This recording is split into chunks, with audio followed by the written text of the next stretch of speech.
You cannot have thriving economies if you don't start with healthy communities.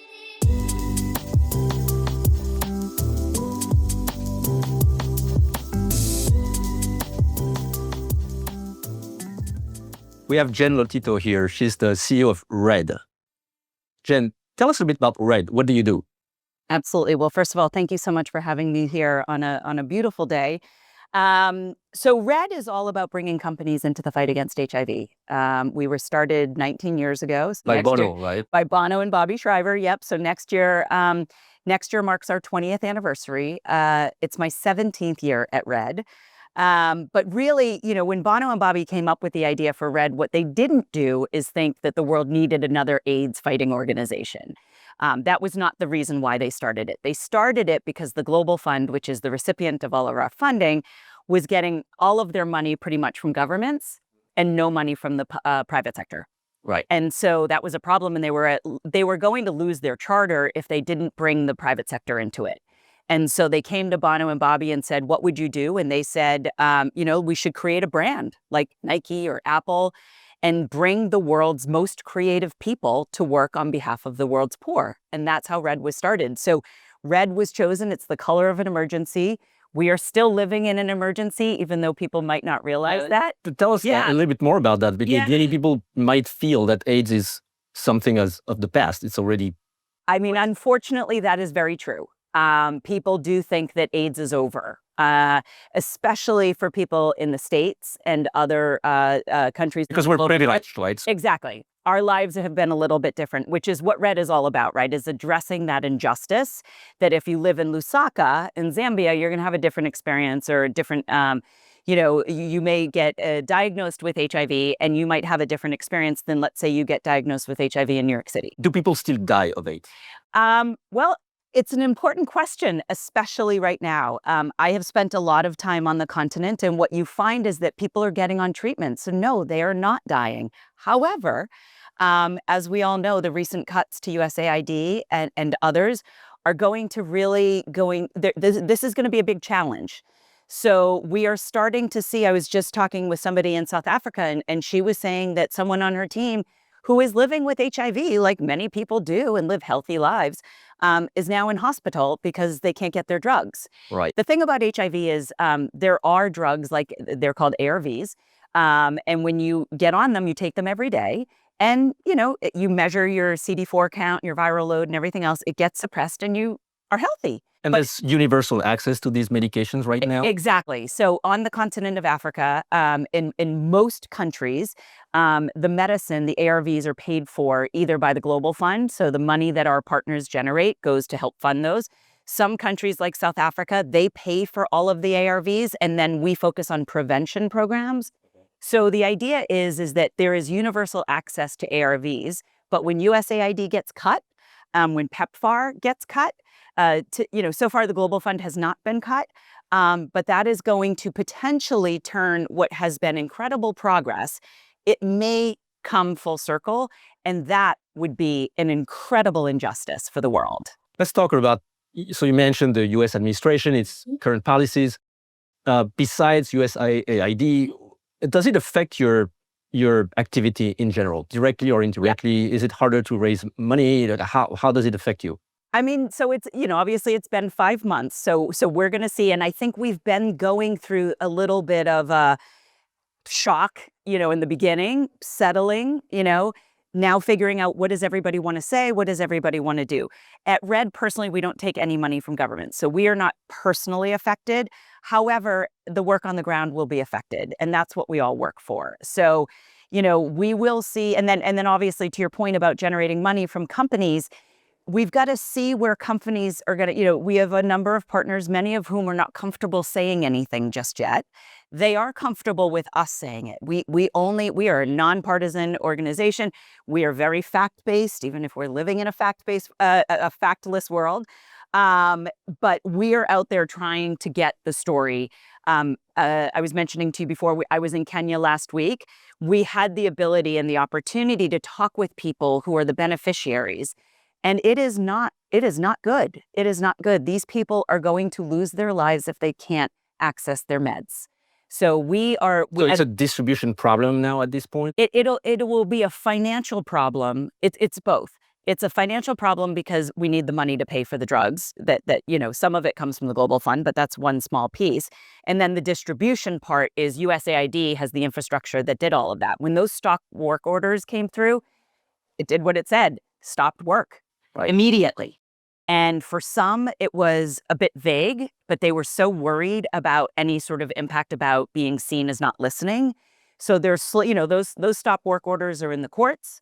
But in this interim, while we're waiting for all of that, maybe that money will get restored. But what I find so frustrating is that the narrative about USAID that has come out is so wrong. These are people that are, doing the work to try to keep people healthy. We always say at Red that you cannot have thriving economies if you don't start with healthy communities. So we are working on getting those communities healthy so that these economies in all of these different parts of Africa, all in low to middle income countries around the world, can actually thrive. So if we're going to get back to not even having them healthy, that is going to be a problem. And by the way, we are trying at PMI to help the former USAID employees to find jobs and it's unbelievable, reskill and right? their certifications, and help them. And they are fantastic people, and just this kind of, and nobody, I don't think anybody in this space would say it's the perfect sense of efficiency, right? Like, look, all of us can do better, but you don't just wipe it out. Right, that's not going to get anywhere. So what does it mean for Red? Like, are you thinking of your activity now being forced to maybe play the role that USAID was playing, or of some of it? Does it? Yeah. Are you thinking of transforming your own organization? It's not really taking advantage, but I know you want to be opportunistic, right? Well, no, but there's a problem to resolve, right? Exactly, exactly. So we are. What I would say is, like, USAID was so massive, we'll never be able to fill that gap completely. However, again, not to be opportunistic, but where we started this conversation in the world thinking that AIDS is over, the good news, if I can find any good news, is that people are now paying attention to it. I was in Cannes last year, and I was talking about that AIDS isn't in the headlines, but it should be because it's still an emergency. Well, be careful what you wish for, right? Because here it is, it's in the headlines for all of the wrong reasons. So, but what that is it's helpful for us because people are seeing the story, they're seeing the impact, and companies are saying, what can I do to help? So while we'll never be able to fund that gap, we can get companies to generate that creativity, getting the word out, and hopefully getting people to care. Wonderful. So tell us a little bit about how you work. I guess you work on projects. You're finding partners, you're developing products. So explain a little bit how you organize all of that. Yeah. What is a project? How does it start? How does it end? Absolutely. How do you organize? Like, do you use PMPs? Yeah. Do you use PMI methods? How do you do that? So so the way Red works is there's two things about Red. One is we're about generating money. We're getting the check. We're trying to get these companies to engage and make sure we're generating as much money as possible. What we're also doing, though, is generating heat. Which is ironic here in Cannes, but generating heat in terms of getting the message out there, getting the world to care. And that is our campaigns. And so when you think about a project, what I would say is the campaigns that we do. So as an example, one that I am here to talk about is a recent campaign we did with Manchester United. We had this incredible opportunity through Qualcomm and Snapdragon, who are the front of kit sponsors for Manchester United, to give up their logo on the front of kit one game a year, and they have given it to Red.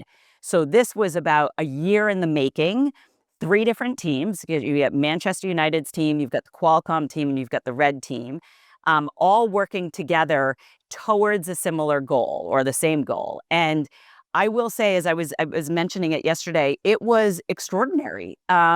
When you have people that have that same goal that can come together, starting with a creative idea. I don't know if you know Manchester United. They are. Of course, I know them very well. Okay, you know that they are red. Well, yes. And called the Reds. Absolutely. So, Red Devils. The Red Devils, exactly. So we had a creative idea around Unite for Red. And so that was the starting point. And then you just saw everything come together, whether it was video or digital or you walked into Old Trafford and everywhere you saw the ads, the out-of-home ads and the signage for this campaign. And then we were using data to track it all. And really, once we got out there, I mean, we had, I think it was a 1,045% increase in traffic to red.org that day. Okay. That is just... So that's for fundraising. Well, that is for engagement and awareness, right? We are not doing direct fundraising. The fundraising came from selling those jerseys. Oh, okay. So in working with Adidas, the merch. Because everything you do is always about the product. It is. So, but a lot of the product stuff from a project standpoint is managed by our partners. So let's say like this red Apple Watch, right? That is all handled by Apple. They create the product and then we work with them on the marketing. And people buy the watch and some of that revenue goes to you. That's the model. So it could be a red Fiat, it could be a red Vespa. We've got a bunch of fashion collaborations. You buy any of those clothes, a red iPhone, a red Apple Watch. Yes, and the idea is that those products cost the same, but when you choose the red one, looks and feels and functions the same way, that unlocks the money of the Global Fund. That was what Bobby and Bono came up with as an idea. And that's what we're still doing 20 years later. That's wonderful. Yeah. So when you manage this, do you have people who are program or project managers within Red to organize all of that? Because I guess you have more experience than your partners themselves in doing this. Exactly. You've done it through so many cases. Yeah, and that I think is the beauty of Red. A lot of people at Red have been there for a while. I think that's part of the culture there, which I'm so proud of. But what I like, what I love about Red, and I think our team loves, is that our first meeting with a potential partner is really talking about business strategy, marketing strategy. What are you looking to do? And then Red wants to come back and say, okay, here's how Red can help, right? And so that's where the brainstorming happens with the team. I mean, Red's only 20 people, so we're really, really small. As we like to say, we punch above our weight. But this team really knows the right questions to ask and then comes back and we'll gather the whole team and say like, all right, this is what we're doing for X brand or X product.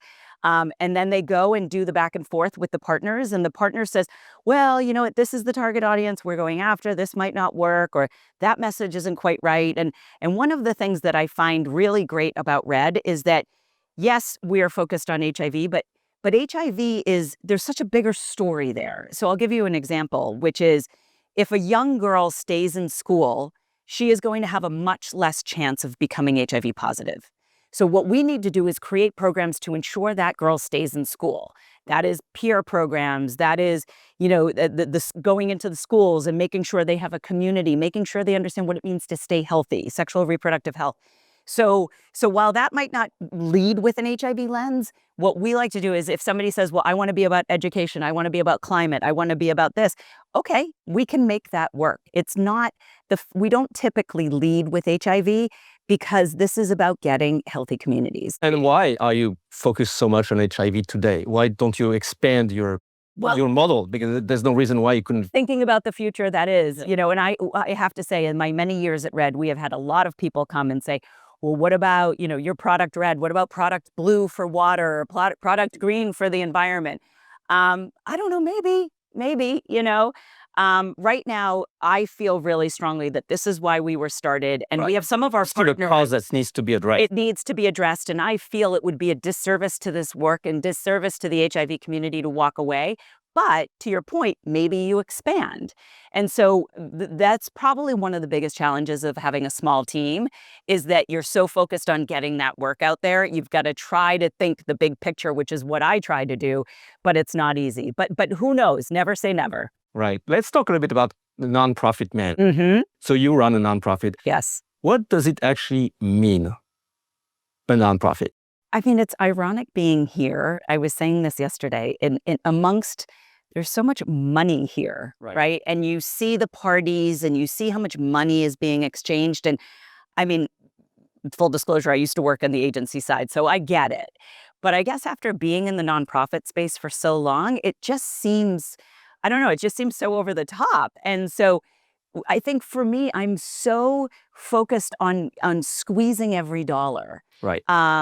And, it's interesting you're saying that because PMI is also a nonprofit and people do not understand that a dollar spent in a nonprofit has to return dollars or return value. Right. Right. So we have to be very good at managing money.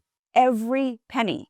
Yes, exactly. And, as it should be, but so should every other company as well. It's just the scale is so much bigger, I guess. But for me, it is doing exactly that. And it may be also because Red is so small, but we are on top of every penny. And I often say to our board, we need money to make money. Right. And so that's exactly right? what most nonprofits have to deal with. Right. And some of that money is going to be recycled to generate more money. So you exactly, but you can't do one without the other. Absolutely. And it's not to say that we're looking to go out on boondoggles and everything else, but like if you tell me that my job is to create heat and get people to care, there's only so many ways you can do that with no budget. So I do feel like I was probably a little spoiled back in the old days of the agency world. But now I understand so much more about how to make different asks, how to help people understand. Like I was at a dinner the first night here and someone said like, why aren't we doing stuff for you?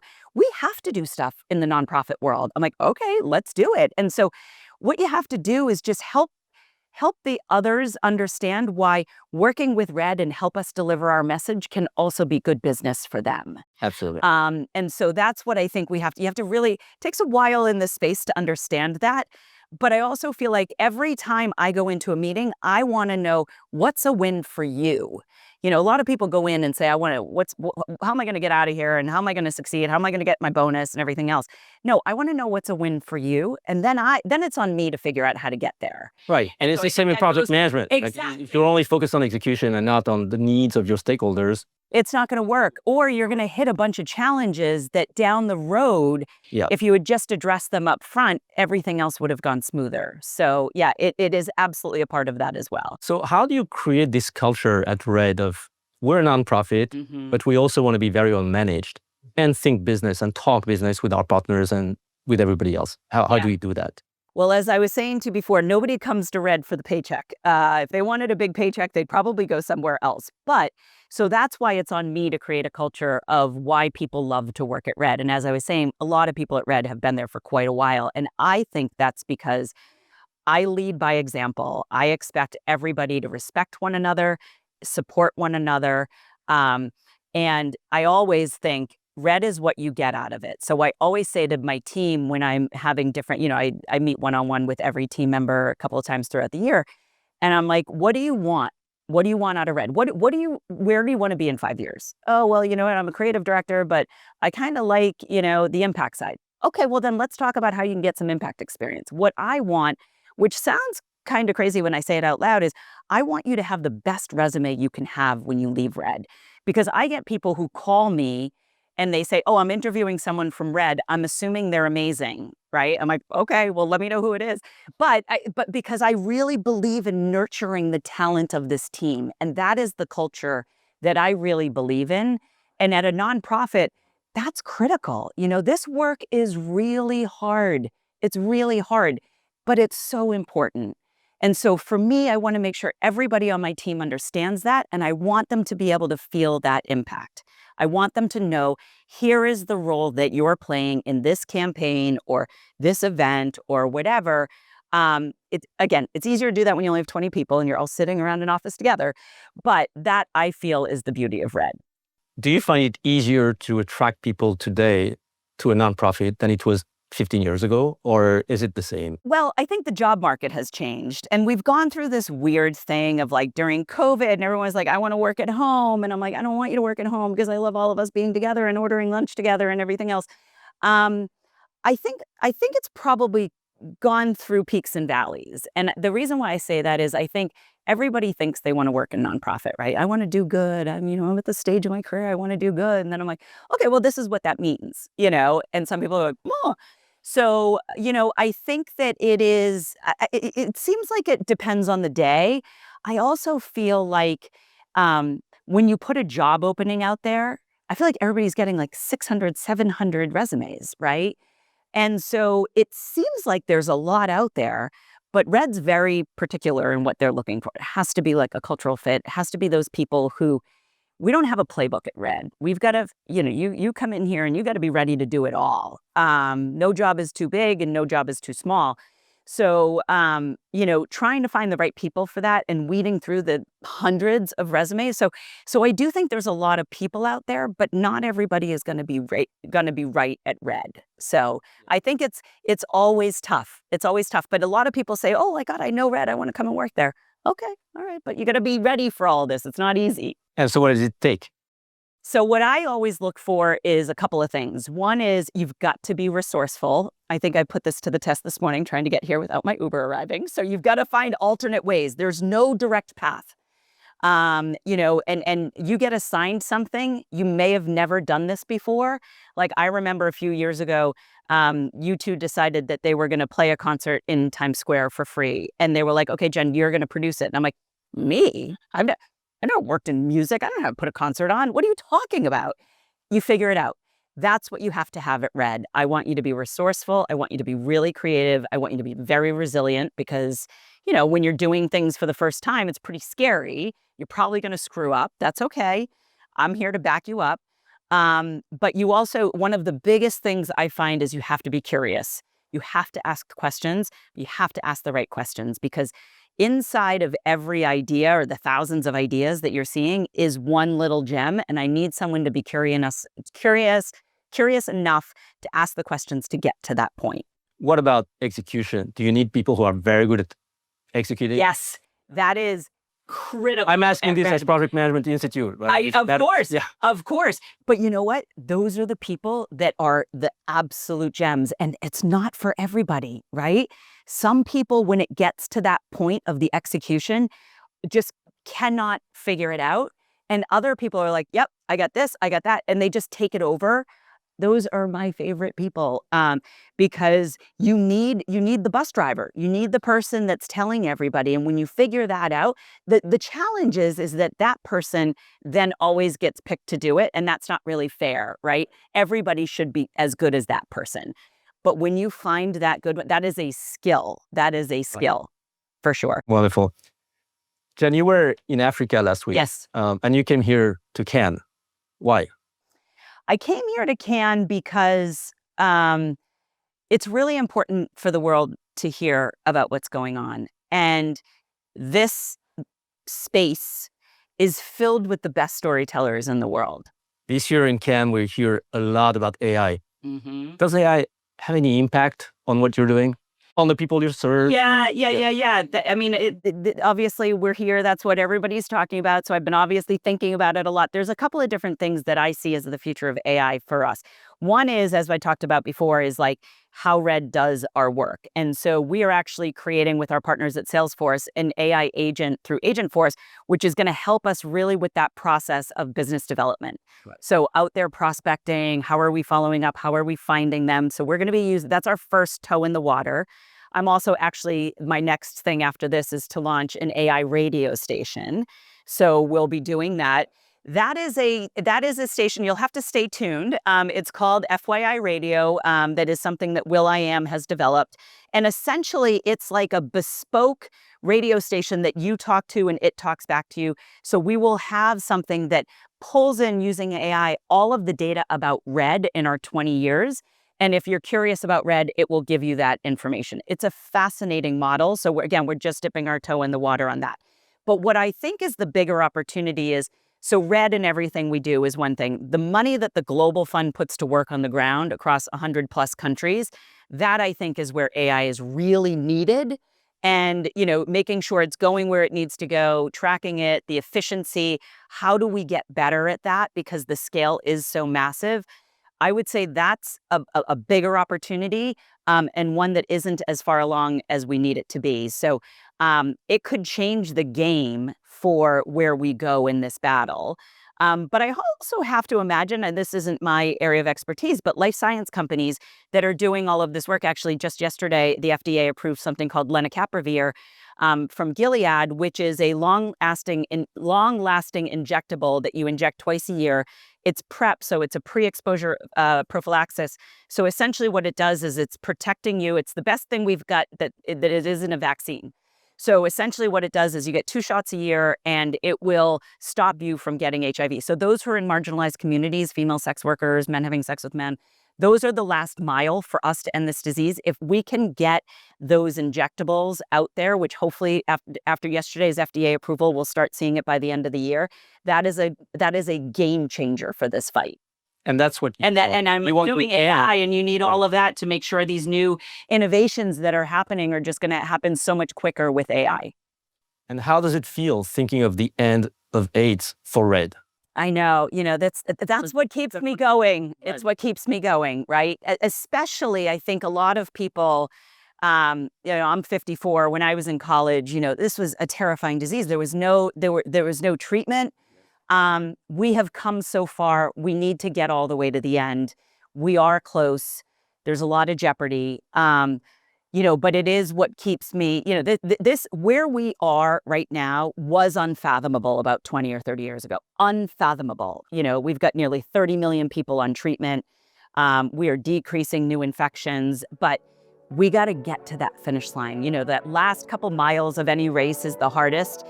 It will be a real injustice, as I said before, if we don't get there. But it does give me a little bit of chills to think that we might get there in the next few years. Thank you so much, Jane. Thank you for having me.